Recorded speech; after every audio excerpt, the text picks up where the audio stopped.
What's going on, everybody? Architecture here with another Siege tip video. Please do check out my free tip videos, all located in a playlist for your viewing pleasure. Today we're going to talk about roaming and spawn peeking, a key strat on the defensive side of the game. It can win you games, but it can also lose you a game. Now, starting out the gate, how many people should be roaming around?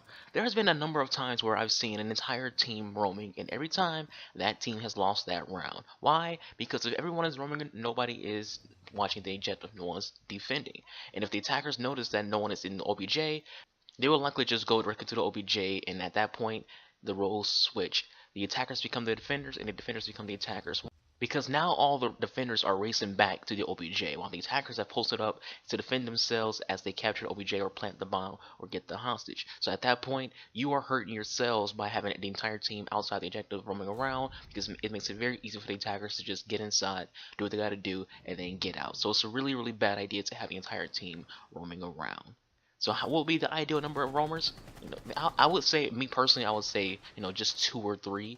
Now, I think you need to have people on the OBJ, but if you have 3 people who are really good at roaming around, then that's the max number. Is just 3, but at least one.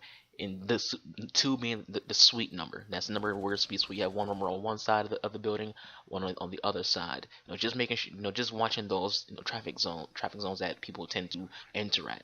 Now, when it comes to spawn peeking, something I see every now and then is it's not super common, but it's people spawn peeking the same window. Stop it. That is unnecessary and it hurts both of you. Spawn peeking is a risk reward kind of strategy. If 2 people are peeking the same window, the same murder hole, the same doorway, you are basically competing with each other for the best view through that peek. An attacker notices, kills both of you, and now your team is down 2 players.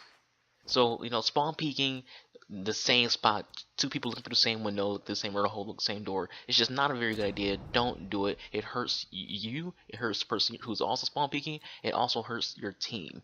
Spawn peeking, again, is a risk reward kind of thing, so it's best if you don't have everyone, trying to look through the exact same window, or everyone trying to spawn peek in general. So back to roaming, but sticking with the 2 people doing the same thing, don't buddy up on roaming. The buddy system is good for tagging, it's not good for roaming. If you are roaming, sound becomes your biggest weapon and your best teammate. If a teammate is following you around, that hurts you because each character makes sound. Even when it comes to crouching, you still make sound. The second roamer is making noise, affecting the first roamer's ability to hear. So maybe you are roaming around and don't even know that a teammate is following you. You hear something behind you, spin around, and you shoot. Now you just team killed. Don't buddy up on roaming. It's a lose-lose situation. It doesn't help you out. It doesn't make roaming easier on anybody. It hurts your team, and it hurts you, the person, or it hurts you, the person who's following that roamer.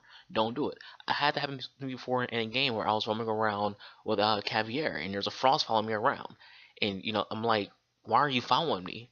And I thought he was just trying to go to a different area that like beyond me, but everywhere I went, he was going, and it was weird. So me being me, I didn't want to have to kill this guy because he made a sound. So I left where he was at, and I ran to the opposite side of the ejector room, and started roaming over there.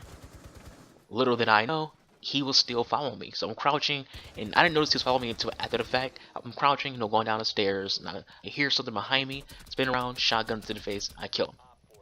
I didn't know he was there. He didn't tell me he was behind me.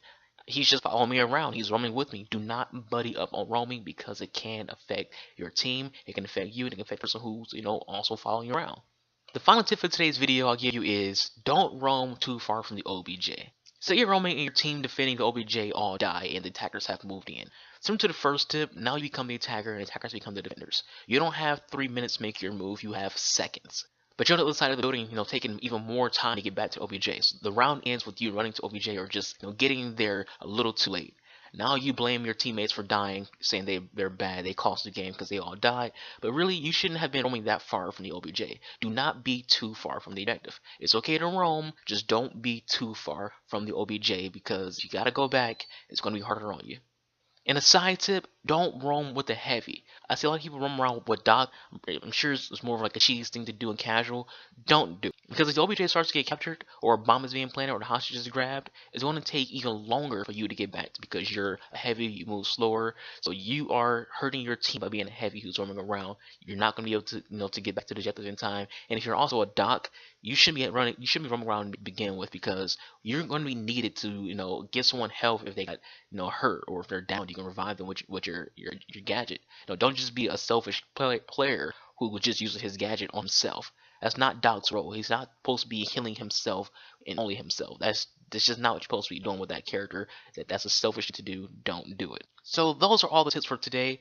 These are very simple, and will surely help solo players and lower tier league players. Even I have lost rounds because of the entire team roaming, because of someone following another roamer around. Just keep these in mind when you're making moves. And the one last thing before I forget, don't roam if you don't have map knowledge. Map knowledge is very important for roamers. Part of being a good roamer is knowing locations, knowing popular spots attackers like to enter from, knowing those high traffic zones, so to speak.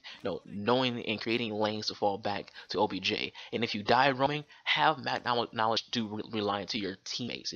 Where did you die and who was there? If you're a Caviar and you die in construction on Hereford base, you can, if you have map knowledge, you can relate it to your teammates. Hey, I died here.